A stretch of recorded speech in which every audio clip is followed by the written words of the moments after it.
Part 1. You will hear a man phoning a woman about an advertisement he has seen in the paper for some furniture. First, you have some time to look at questions 1 to 5.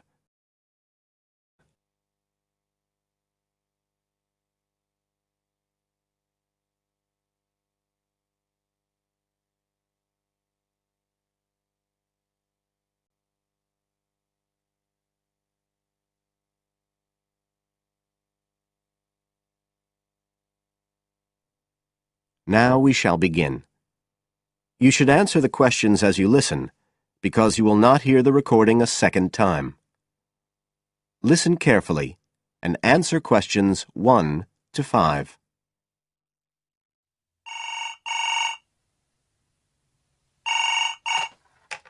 Hello? Oh, hello. I'm ringing about the advertisement in yesterday's newspaper. The one for the bookcases. Can you tell me if they're still available? We've sold one, but we still have two available. Right. Can you tell me a bit about them? Sure. What do you want to know? Well, I'm looking for something to fit in my study. I'm not too worried about the height, but the width's quite important. Can you tell me how wide each of them is? They're both exactly the same size. Let me see, I've got the details written down somewhere. Yes, so they're both 75 centimetres wide and 180 centimetres high. Okay, fine. That should fit in okay. And I don't want anything that looks too severe. Not made of metal, for example. I was really looking for something made of wood. That's all right. They are, both of them. So, are they both the same price as well? No, the first bookcase is quite a bit cheaper. It's just £15. We paid £60 for it just 5 years ago, so it's very good value. It's in perfectly good condition. Well, they're both in very good condition, in fact.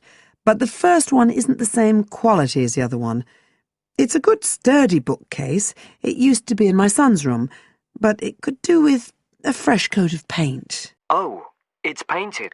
Yes, it's cream at present. But as I say, you could easily change that if you wanted, to fit in with your colour scheme. Yes, I'd probably paint it white if I got it. Let's see, what else? How many shelves has it got? 6. 2 of them are fixed, and the other 4 are adjustable, so you can shift them up and down according to the sizes of your books. Right, fine.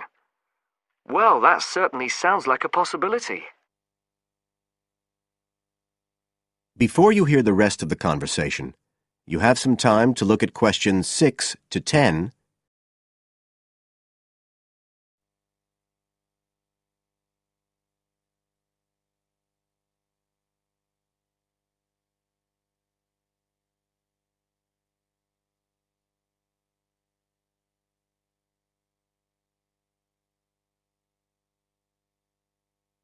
Now listen and answer questions 6 to 10.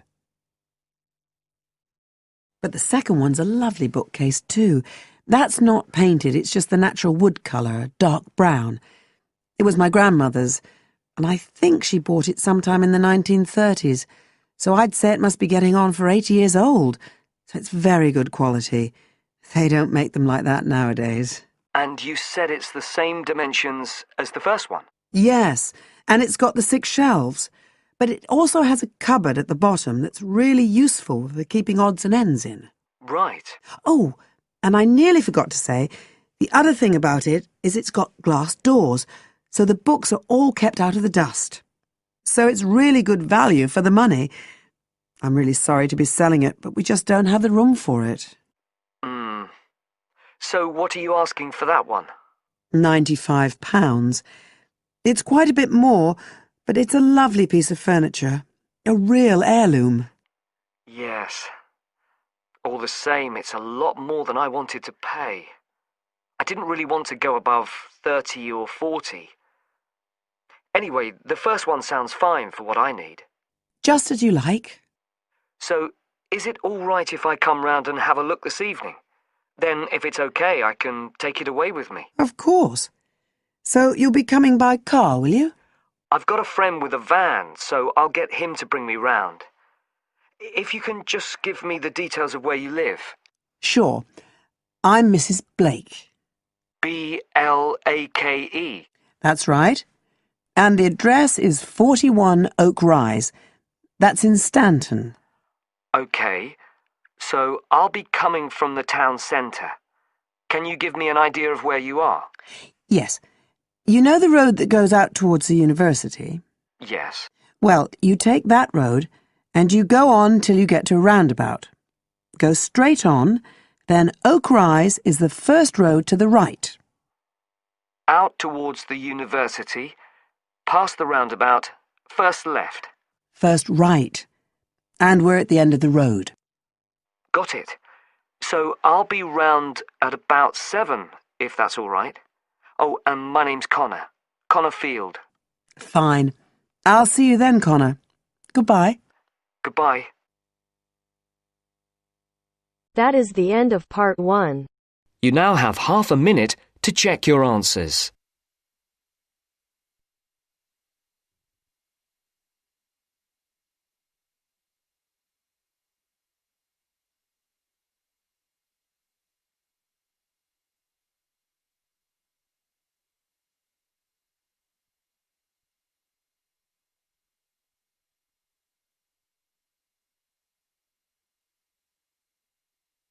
Now turns to part 2.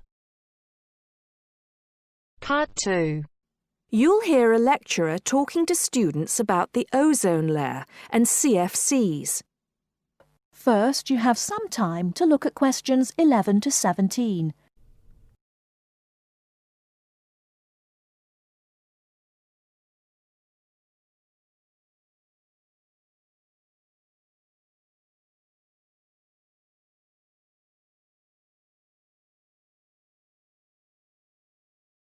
Now, listen carefully and answer questions 11 to 17.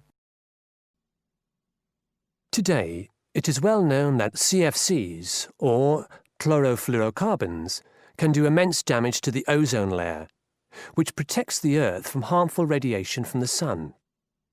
However, it was as recently as the mid-1970s when the connection between CFCs and ozone layer destruction was first established. The story starts back in 1957, when James Lovelock invented the electron capture detector. This is a machine that can detect very small amounts of a chemical compound in the atmosphere. Indeed, using the machine, it was Lovelock who was the first person to detect the widespread presence of CFCs in the Earth's atmosphere. In 1973, Lovelock, on a research trip which he'd funded himself, measured the amount of CFCs in the atmosphere in the Arctic and in Antarctica, but unfortunately came to the wrong conclusion that CFCs are not harmful to the environment. Following on from this work, though, in 1974, Sherry Rowland and Mario Molina published the very first scientific paper on the connection between CFCs and ozone depletion. This quickly prompted the world's first ban on the use of CFCs, which was enacted in 1975 by the US state of Oregon. Further bans followed. In 1978, the United States and several European countries banned the use of CFCs in spray cans. CFCs were still allowed to be used, though, for refrigeration and in solvents. It was in the mid-1980s that scientists in Antarctica observed a huge depletion in the ozone layer above them, often called the hole in the ozone layer.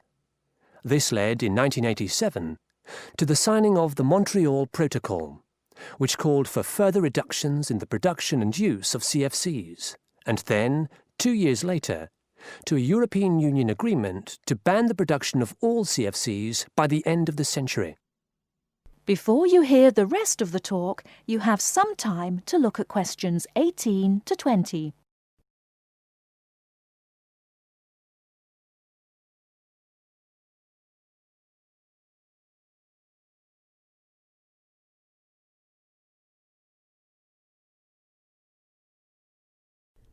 Now listen and answer questions 18 to 20.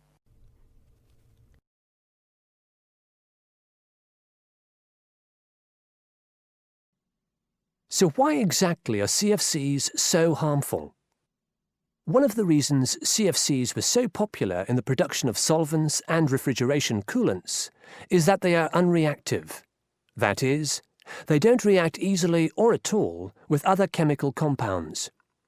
It's this property, however, that also makes them dangerous. Because they are unreactive, it's very difficult for them to be broken down.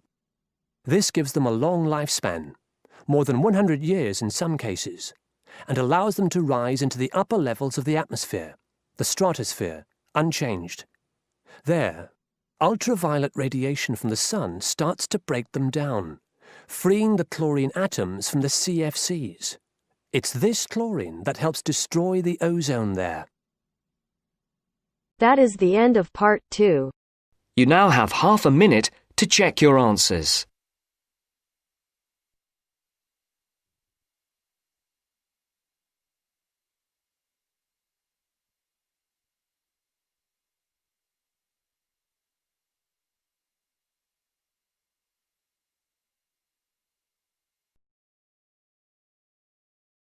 Now turns to part 3. Part 3. You will hear a conversation between a student and an accommodation officer. First, you have some time to look at questions 21 to 24.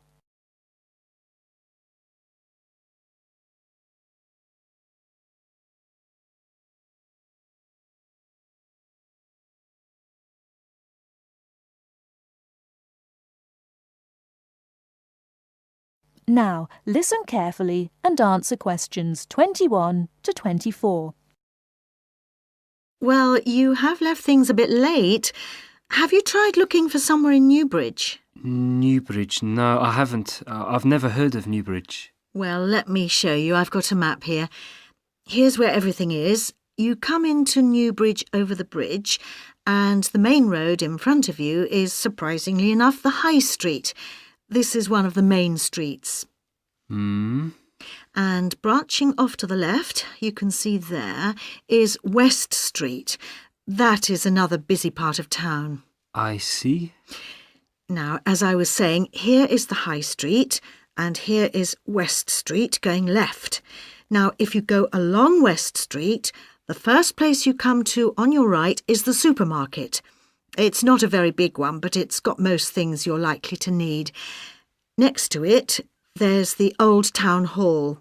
I say the Old Town Hall because it is about 100 years old, but it will soon make way for a car park, I'm afraid.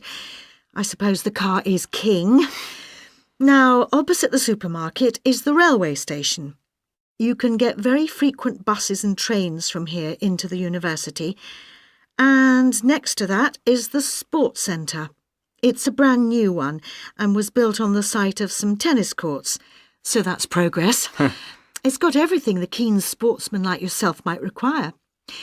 Now, that's the centre of town, and I want to point out to you the buildings opposite the supermarket, but on the other side of London Road. There are two buildings there. The one further away from the High Street is called the Heights, and the one nearer the High Street is called the Towers. What are they? They are where you could find a flat. One of them, the Heights, has a number of flats for rent at the moment. Oh, good. Before you hear the rest of the talk, you have 30. some time to look at questions 25 to 30.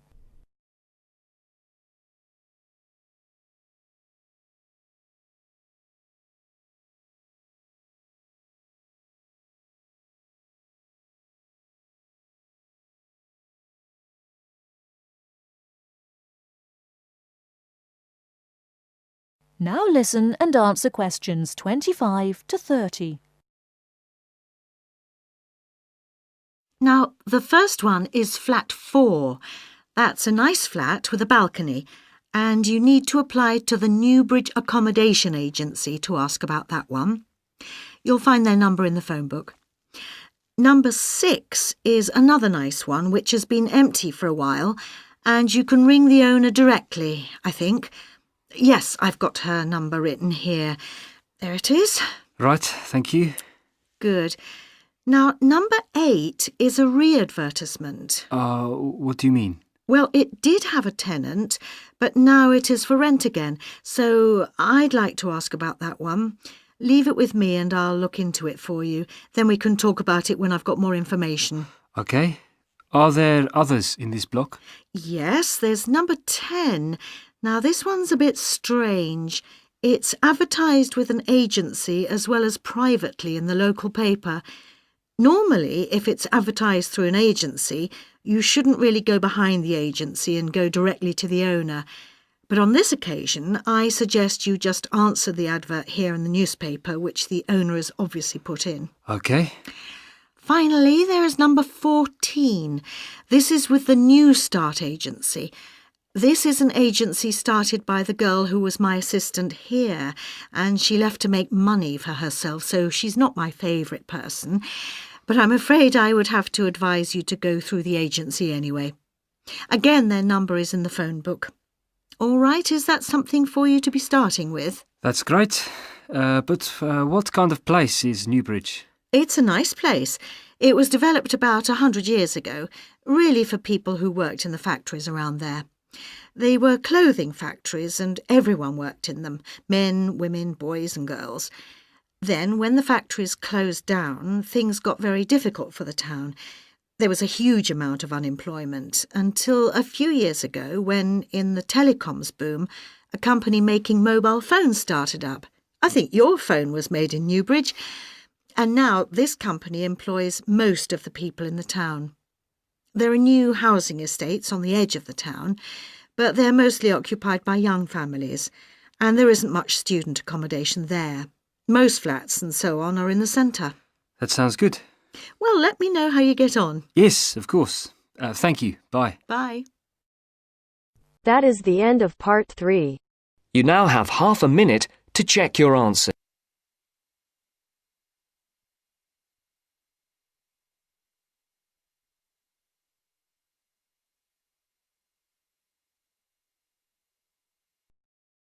Now turns to part 4. Part 4. You will hear an extract from an introductory talk given to a group of students who have just entered a university residential college. The speaker is the principal of the college. Listen to what the speaker says and answer questions. First, you have some time to look at questions 31 to 40.